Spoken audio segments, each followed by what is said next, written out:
my name is Venus Bradley, and for this week's writing tips, we're actually going to be talking about editors and editing. I know I did a video previously about it, and I went back and watched it and realized I had not edited the video at all.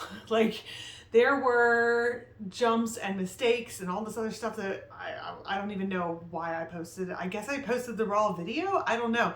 The sound's off. Like, I don't know. So I'm going to redo this video. I'm going to update some of the information that I had on the other video, and I'm going to make sure that we have all the information. So we're going to talk about the different types of editors. We're going to talk about what an editor is and isn't, when you should hire one, and how you can become an editor if that's something you're interested in. So the first thing we're going to talk about is what the different types of editors there are. There's really mainly 6 different ones. And we're going to kind of go in order of like the publishing stages. So we're going to start with acquisitions.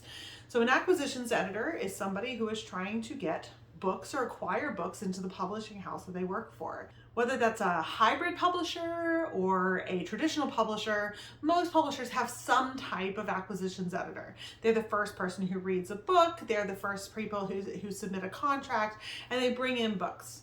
Now, an acquisitions editor, they're kind of looking at like the big picture, you know, what's going to sell? Does this book fit in my list? Does it have good potential? You know, academic publishers specifically are looking for books that are going to add more to a particular subject or field of study.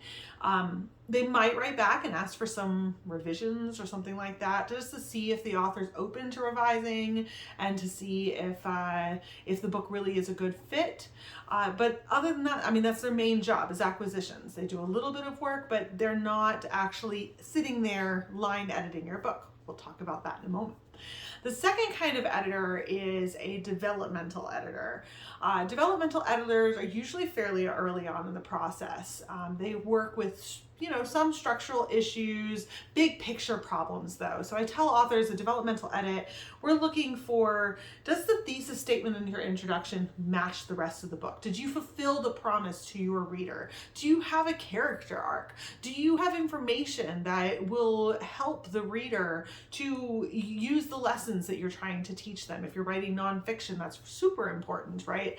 Are you adding more to your particular field if you're writing about something that's very niche or you're, you know, some kind of academic in a certain area? You know, fixing kind of these big picture problems that you'll see in books that make it so that a reader doesn't want to keep reading. Because you know, and I know, that you pick up a book sometimes and you start reading and you go, ugh, you know, no, I'm not interested in this.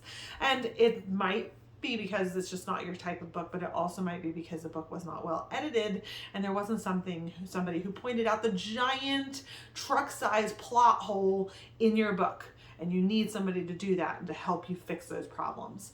Then you have a structural editor who kind of is also a developmental editor, but they can be 2 different people. So you could hire somebody who's just a structural editor, and their job would kind of make sure that the order of your chapters makes sense, the subsections make sense, or if you don't have them, that you need them.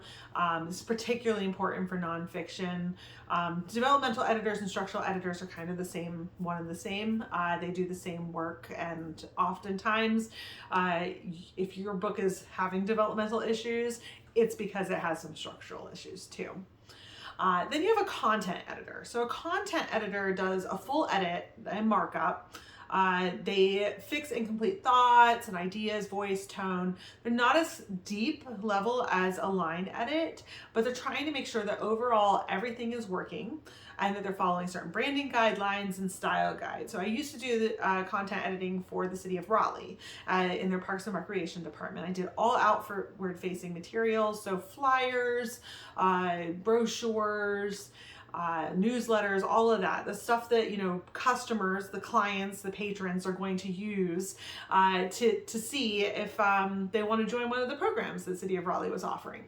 And one of the things that I really had to make sure of, beyond just doing some basic design work, was I had to make sure that not only were we following styling guidelines, so for example, the word free, F-R-E-E, had to be lowercase, because if it wasn't, then a reader who was reading to somebody who had a visual impairment would read it as F-R-E-E rather than just free. So we had to make sure that we were meeting certain guidelines so that our patrons who had visual impairments could also, you know, read it on some kind of reader. You know, I was also making sure that there were no major spelling issues. There was no, you know, major issues with the content in general. So a flyer, it's strong, it has whatever, it hasn't used a million exclamation points, because people really love exclamation points. I don't know why. But just kind of fixing it. So this is kind of an overall thing. And a lot of companies will hire content editors to kind of work on that kind of material. Then you have a line edit, or line editor. This is a very comprehensive edit. This is literally going line by line and fixing every single thing. We're not just talking about plot holes, that and all that stuff. That can be fixed in a line edit too. But we're also looking and going, if she had brown hair on page 3, does she have brown hair on page 10? In this sentence, you know, you use 2 verbs and neither of them are very strong. We have passive voice in this sentence and we need to fix the commas in this sentence. It's really deep, it's detailed, and it takes a long time, which is why it's probably the most expensive one if you're ever having to hire a line editor, because you're doing this super comprehensive, very deep attention to detail. I love doing line edits, but it is very attention to detail and it slows down the reading because you're trying to fix every little thing. Then you have copy editing. So copy editing kind of happens towards the end after it's gone through several drafts and you fixed it. If you're doing traditional publishing or even hybrid publishing, it'll go through several edits and revision processes, and then it goes to copy editing. So at that point, they're starting to look for punctuation, citations. Are they correct? Do they match the style guide you're using? Traditionally, books use the Chicago Manual style. It's a super thick book. I grab it, but I have an old version. I think we're on 17 and I have 15. Most copy editors have kind of memorized these different style guides. There's also the AP style guide that was typically used for magazines and newspapers. Whatever's being used, make sure that the copy editor is making sure that it matches that. Are there hyphens in the right words? And, you know, sometimes authors will come and say, you know what, I know that typically this thing is not capitalized, but I'd like for this word to be capitalized throughout. So then with that as part of their style sheet, the copy editor can go in and say, okay, well then I'm going to make sure and make sure every time I see that word, it's capitalized, because they have, beyond just the Chicago Manual style, that book has its own style guide as well, based off of what it needs. A lot of books that are copy edited, by that point, it starts to get expensive to start changing things around. So that really is kind of the end of your revision process. If you want to make changes at that point, it's going to start costing money, you know, and editors don't like it. So that's kind of the end for you to change stuff, unless there's some really glaring errors. And of course, they'll fix them in the copy editing process. But once it goes to copy editing once and you've agreed and you said everything looks good, that's kind of the end. Then we have the proofreader. Proofreader is the last step. So it's been edited. There you have developmental editor. Maybe you've gone through a couple of revisions drafts. You've you know, it's gone to the typesetter at this point. So their job at this point is to make sure that no new errors have been introduced into the text after it went to typesetting and after it went to copy editing. That all the changes that needed to be made have been made. So they're not just looking though at words, they're also looking at the layout. So they're making sure that, you know, if it says page 2 and 3, when you turn the page, it says 4 and 5. They're making sure that, you know, the words match on the next page, because maybe something was messed up during the typesetting process. They're making sure that the top of the page, if it has the title, it's on every single page. They'll flip through the whole book and make sure, and I make it look like they're flipping a book. They're literally going through a, you know, a PDF or something, but they are going through the book and making sure that every single change has been made that was supposed to be made, and that during the typesetting process, no new errors have been introduced. And, you know, things like even, things can shift sometimes with PDFs where, you know, I did a microbiology textbook once, and when I got the proof back, the little arrows that are pointing at the different images were all off, like the whole thing had just somehow been shifted off from the image itself. And so we had to fix that, and that was something that had to be fixed in proofreading, you know. So fixing some of these errors that you just catch at that very end of the process. And then that's it. It goes to the printer, and you know, they'll look over the book one more time before they send it to the printer and make sure everything looks good. But that's not an editor. That's a production manager or a production specialist who, you know, sends it off to the printer. But at that point, the book's done. Now, you and I both know that you've read books that have been printed that still have errors in them. That's because editors are humans. They are not robots, and they still make mistakes, and they miss things. They miss commas, or they miss a misspelled word. You know, your brain sees a sentence and you're reading, and even though it's supposed to say THE, it just says HE, and you miss it. So that happens. And it doesn't mean that the editor was a terrible copy editor.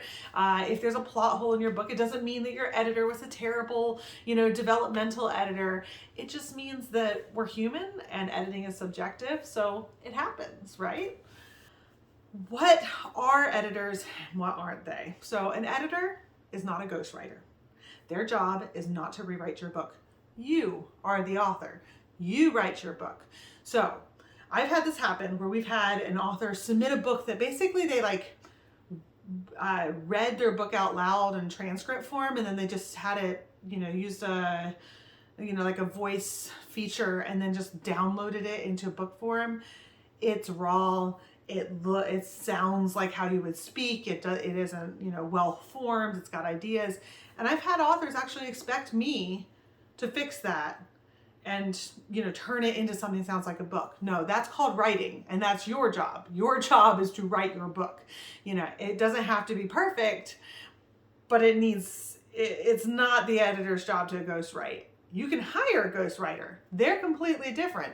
And there's lots of big authors who do this. There's famous authors who have, you know, they're famous people. They're not writers, so they get a ghostwriter to help them write their book or their autobiography or whatever, because they know where their wheelhouse is, and it's not in writing a book. One thing that you don't have to do is, because editing is subjective, just like I talked about, you don't have to take all their suggestions. So if an editor says, here, I think you need to fix this, your character, blah, blah, blah, you can respond with, no, I think that's really important to the characterization. So you don't know it, but in my book too, that little thing is actually going to be a big deal. So I need to leave that in there. The editors don't know what you're thinking. They don't know all the background. And they might push back and say, well, if that's really important, then I think we should actually build this up just a little bit more in this book so it doesn't feel like it's coming out of left field in the next one. Whatever it is, you don't have to take advice. You don't have to cut things if you don't agree. You don't have to move chapters around if you think that it's good how it is. That said, they are professionals, and these are people who have a good eye, especially if they're paid and they're working for either a publishing house or a hybrid publisher. They are professional editors, and they do know what they're doing. And so taking their suggestions and at least thinking it over and not just rejecting it out of hand is super important. So when do you hire an editor and when do you not hire an editor? I'm going to start with when to not hire an editor. So the first is if you're planning on being traditionally published. If you are planning on being published by one of the big publishing houses, Hyperion or Random House or Penguin, you don't need to hire an editor at all, at no point, okay? And here's why, okay? That is their job. They get paid to do it. You'll get an advance on your royalties. You are expected to make edits based off of their feedback, and then you get published. And that is how the process works for traditional publishing. You aren't expected to have a perfect book. Now, the caveat being, you're kind of expected to have a really good book. So how do you get a really good book if you're not supposed to hire an editor? You're not spending that money. You need to get yourself involved with either a critique group or a writing group that can help you develop your book, develop your craft, become better at writing so that you can at least fix some of these major issues that are in the book so that an editor or an agent will want to pick it up. Now, if you want to be traditionally published, are going to have to probably go through an agent. Most publishing houses do not accept unsolicited submissions, so you will have to go through an agent, you will have to pick up an agent, and so same process still applies. That is their job, an agent might help you edit the book. They might say, I think this is really great and let me give you some feedback on how to make it better. It depends on your relationship with the agent and the type of agent. Not every agent wants to edit a book, and not every author wants an agent who does that. Okay, they'd rather just let the editors do the work. Agents do a lot of work for as an editor, kind of, but that's not their main job. Their main job is to find your book a home. Everybody in that process is aware that this book has not been edited yet. If you're sending it to them, they know that nobody has touched this. That doesn't mean that you shouldn't run your book through Grammarly or some other program, may fix stuff, try to get it as clean as possible with the understanding that it hasn't been professionally edited. And that's fine. So typically you wouldn't hire an editor after just the first draft. It's only a first draft. It hasn't had a lot of work. Now, the caveat being that if you're in some kind of program, either school, university, some kind of program that you paid for, whatever, where you've had some guidance, you had like a professor or an editor or somebody who's been working with you, then it's a little different than submitting just a regular first draft. But let's say that you finished a book, you out there, you finished your first sci-fi book, you can't wait, it's done, you finished it, you put the end on the last page. You don't immediately go hire an editor. Don't do it. You need to run that book through a couple of steps. You need to read through it from beginning to end. Make sure it actually makes sense. Did you go off the rails? Are there parts that need to be cut out? Are there things that you don't need that you had included? Go through it a couple times and try to fix some of the language issues and things like that before you go off and hire an editor. And this is specifically if we're talking about self-publishing as well. Because again, if you are traditionally publishing, don't go hire an editor. If you're traditionally publishing, then it's expected that they would do that job. But if you're going to self-publish, that's when we start to get into these areas of like, maybe, and if, and perhaps. Another time you don't need to hire an editor is, let's say you're going to send this out to beta readers. Okay.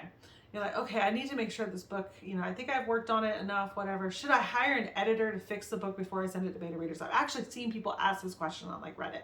No, you do not need to hire an editor to send to somebody who's going to help you edit your book. That's their job.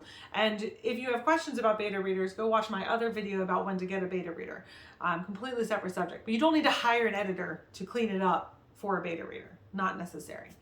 And then if you work for a business, so let's say you're writing something that is more technical, a manual, a training manual, things like that, and you already have an editor on staff, use the editor on staff. That makes sense. Like, don't go out and hire another editor when you already have one working for you. And if you don't, quickly send a message and say, hey, do we have an editor who works on staff? Because you might actually be surprised. That was how it worked with the city of Raleigh. Might be a little surprised to discover that they actually had an editor already and could have done that work. So why reinvent the wheel? So when do you hire an editor? Well, if you're self-publishing, you absolutely need to hire an editor.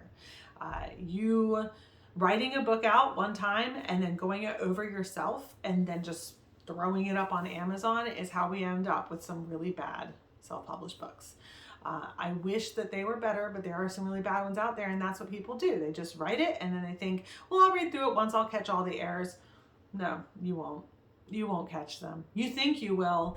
I have been working on a book for years. I read it to my writing group the other day and found errors. I have gone over this chapter 8 times. How are there still errors in this book?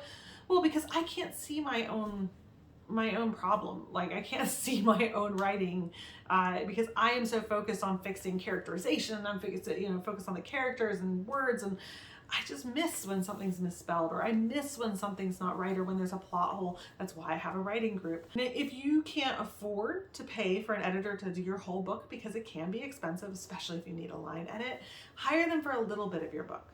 The first couple chapters, so that you can get an idea of the things that you need to fix, so that you can then go into the rest of the book and say, okay, well, I've been having trouble with all my hooks, and this editor gave me a suggestion for the first 3 chapters, and now I can go through the rest of my chapters and fix it because I now know what I was doing wrong and I know how to fix it.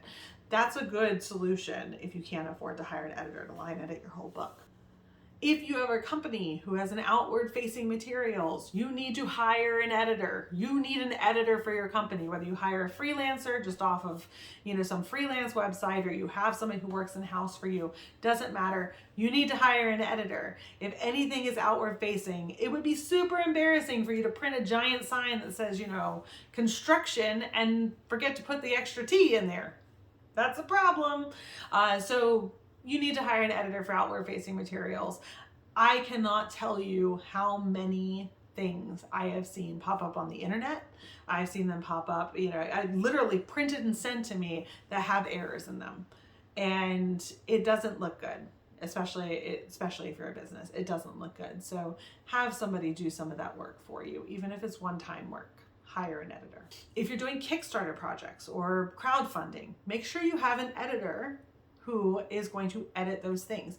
I was hired once to do a rule book. The crowdfunding project wasn't actually, it never got enough money, but the person was right. They needed an editor to edit the book if it got crowdfunded, because even a rule book or a small game book, I have this game, I think it's Pillars of Eternity, which is a video game, but it's also a board game. And the instruction manual for this board game is awful. It's awful. Like, it clearly has not been edited. Not only did it not make sense half of the time, just like written words, but then it didn't match the game. Like, you have to hodgepodge the game because you can't even figure out the rules in the rule book. So you definitely need to hire an editor if you are doing any kind of Kickstarter or crowdfunding campaign. And as I always say, pay people what they're worth. And I understand that when we go online and we're looking at freelance websites, you might be tempted to go with the cheapest option. If you have the money, don't go with the cheapest option all the time. Sometimes it works out and sometimes it doesn't. And I'm not saying that every editor out there is charging, too much or too little. I'm just saying that look for somebody who's going to be a good fit for your book, not necessarily the cheapest person, or not necessarily the person who's been doing it for 20 years, because the best fit for your book might be somebody who's just starting out and has been doing this for a year, but they love the subject matter you're talking about and they've already edited 3 books just like it. So that's always an option too.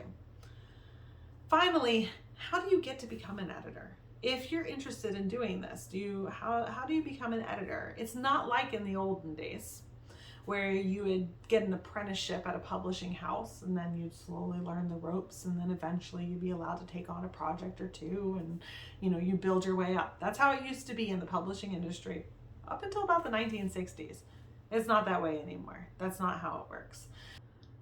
So how do you become an editor? If you're interested in getting into editing, how does that happen? Well, the first step is to read and read and read and read and keep on reading, because the more you read, the more you understand how a story is structured. If you read nonfiction, you'll understand better how a book is put together. You can understand how dialogues are written, and this goes for authors too. If you're an author, you should be reading as well. I am shocked sometimes, and this is totally a tangent, but hang on there with me, rabbit trail. I am shocked sometimes by the people who submit manuscripts and the dialogue is weird. And I'm like, have you never read a book before? Have you never seen how dialogue is written? And I kind of think maybe they haven't, because it is very bizarre sometimes the way that the books are formatted. So read books so that you understand how stories are put together. And then you'll be able to pick up on common tropes as well, because you'll have read a ton of books from that genre or something. So you'll know what's a common trope in sci-fi, what's a common thing that they always include in self-help books that just doesn't work, or that you can turn on its head, or you can break the rules of. These are important things to know as an editor. So you could go to university, okay, and get a 4-year degree or a 2-year degree. It doesn't necessarily have to be in English. I think a lot of people think if they're going to go to university to get a 4-year degree, it needs to be in English if they want to do publishing. But there's so many different types of publishing that you don't have to do that.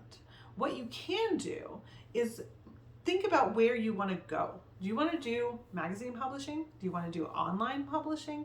Do you want to work for a book publisher? Are you interested in academic publishing? Because those are going to kind of color where you think you're going to go and your ideas and your major.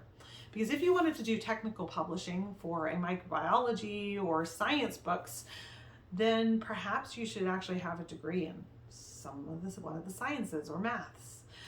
Because that would be a better degree to have, because you would understand when something's not correct.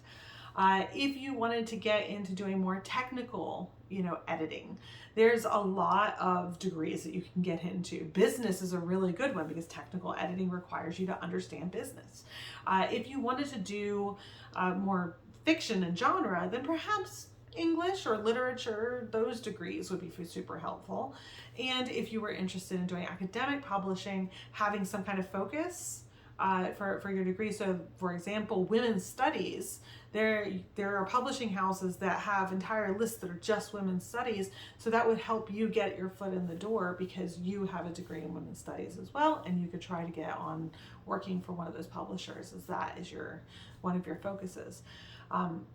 Do you need to have a plan from the beginning? No, not necessarily. I didn't really know what I wanted to do in publishing. I just knew I wanted to work in publishing. That was really important to me. I went and got a degree in publishing. So I have a degree from Emerson College. There's not many 4-year degree programs out there that have a degree in publishing for an undergrad. There are there are many more opportunities for a master's program, and there's like certificates you can get in like copy editing and things like that. So that is an option too. You get your 4-year degree in whatever, and then you go get a publishing master's, or you can get a certificate in the things that you need for proofreading or copy editing. That is a more economical way to do it. It is not the way I did it. I did love going to Emerson, and I loved having these classes on book publishing and desktop publishing and copy editing and proofreading, because it really helped inform my decision-making process as I was going into publishing, and then got an internship and things like that. There are internships that you can get. A lot of them don't pay. I know that there's been a big push lately to kind of get more internships to pay, especially since these publishers, some of these traditional publishers are asking for ridiculous things. Let's just put it bluntly. 2 years experience for an entry-level job. How do you get 2 years of experience for an entry-level job? If you can't get an entry-level job, you're expected to have an internship. And not all of us can afford to do it. I did one internship for 1 semester because that is literally all I could afford. If you watched my video from last week, I had a lot of trouble getting into the publishing industry, partially because of the recession, but also because I couldn't get that experience and I didn't know how to do it. And so doing freelancing was how I got into it. You can also do freelancing. There are other YouTubers who talk about this. There's other websites that talk about how to get into freelancing without any experience. And that is probably the thing that if you don't want to go get a 4-year degree or you can't afford it, or you're like, I already have one, but it has nothing to do with what I want to do, freelancing is probably the way to go. Start small, take on small projects, charge a little bit less at the beginning, but slowly work your portfolio up so that you have books and different things that you want to do under your belt. The thing to remember about editing is that it is a lot of time and effort and sitting in a chair staring at a screen. It does require a certain amount of creativity and know-how and understanding. I personally think that editors should get paid a lot more than they do typically. It is not a well-paying field, so let's put that out there. Until you work your way up to a more managerial and supervisory positions, it's very difficult to start out because the pay is pretty low. Personally, I think everybody should get paid more because of inflation and things. So I think that just like other industries, publishing is not kept up with inflation. And it is very clear when there are publishing houses that are offering $32,000 a year to live in New York City on $32,000 a year and do publishing, which is a really specialized market, and usually big publishing houses want degrees. So you're asking people to go get a 4-year degree and internships, and then you're only going to pay them $32,000 a year while living in one of the most expensive cities in the world. So that's a problem. You have to also know your worth. as an editor. You have to know your worth. I have had people offer me jobs wanting me to read their entire book, a 200, 300 page book, for $200. And you do a quick calculation in your head of how long that's going to take to do a line edit for a 300 page book, and you go, no, that's not worth it. Not at all. Like, that's not worth it at all. Don't take those jobs. You know, that's at that point, that's the equivalent of somebody not paying. They might as well not be paying anything. They're paying tuppence. So know your worth as an editor. So that's the different types of editors that you can expect, you should and shouldn't hire an editor, and how you can get into editing if you are interested in doing that as a career. I've been Venus. Don't forget to press like and subscribe to my channel. I post new writing tips almost every Friday. If you wanted to hire an editor, you can find me at galaxyinc.com, or you can look at my work over at newdegreepress.com, where I work for a hybrid publishing company as an acquisitions editor. I hope your writing is out of this world.